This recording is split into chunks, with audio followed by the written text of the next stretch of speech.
যার মধ্যে দাঁড়ায়া বলবে, এ আল্লাহর মাহবুব বান্দা, আল্লাহ আমারে পাঠাইছে তোমার রূহটারে কবজ করার জন্য। একটু কি আমি ভিতরে আসতে পারি? অনুমতি নিয়ে আজরাইলের ভিতরে ঢুকবো। দুই মাথার তালুর মধ্যে আজরাইলের আঙ্গুল দিয়ে এমন ভাবে চিরুনি বানায়া আশ্রয়া দিব। এরপরে জিজ্ঞাসা করবো কানের কাছে মুখটা লাগাইয়া, ও আল্লাহর বান্দা, আল্লাহ আমারে পাঠাইছে তোমার রূহটা নেওয়ার জন্য।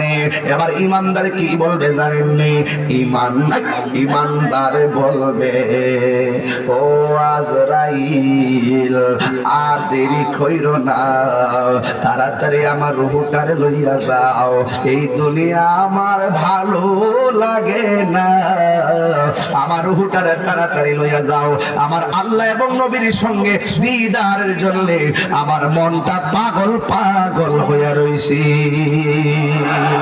তুমি জীবন, তুমি মরণ, আধার ঘরে তুমি আপন, তুমি জীবন, তুমি মরণ, আধার ঘরে তুমি আপন, তুমি মোদের পারের তরি, তুমি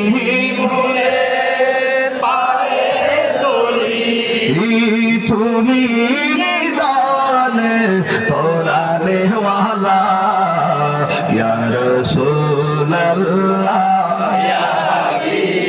সবাই ইয়া রাসূলুল্লাহ, ইয়া হাবিবাল্লাহ, ইয়া রাসূলুল্লাহ, তুমি মোদের আশার আলো, তাই তো তোমায় বাসি ভালো, তুমি মোদের আশার আলো, তাই তো তোমায় বাসি ভালো।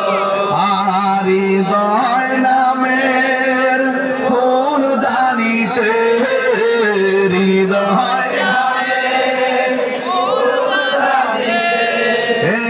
গেতে রেখেছি প্রেমের মালা, ইয়া রাসূলুল্লাহ, ইয়া হাবিবাল্লাহ, ইয়া রাসূলুল্লাহ, ইয়া হাবিবাল্লাহ, ইয়া রাসূলুল্লাহ,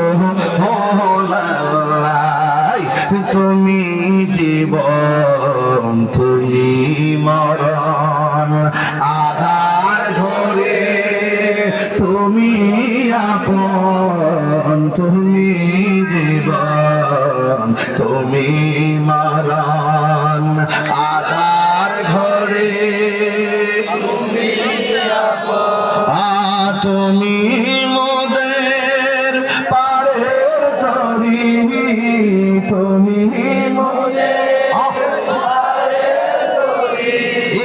তুমি নিদানে তোরানে ওয়ালা, ইয়া রাসূলুল্লাহ, ইয়া হাবিবাল্লাহ, ইয়া রাসূলুল্লাহ, ইয়া হাবিবাল্লাহ, ইয়া রাসূলুল্লাহ। জোরে জোরে গে আল্লাহু আকবার বলা যাবে না। মরে যাওয়ার পরে আসল করে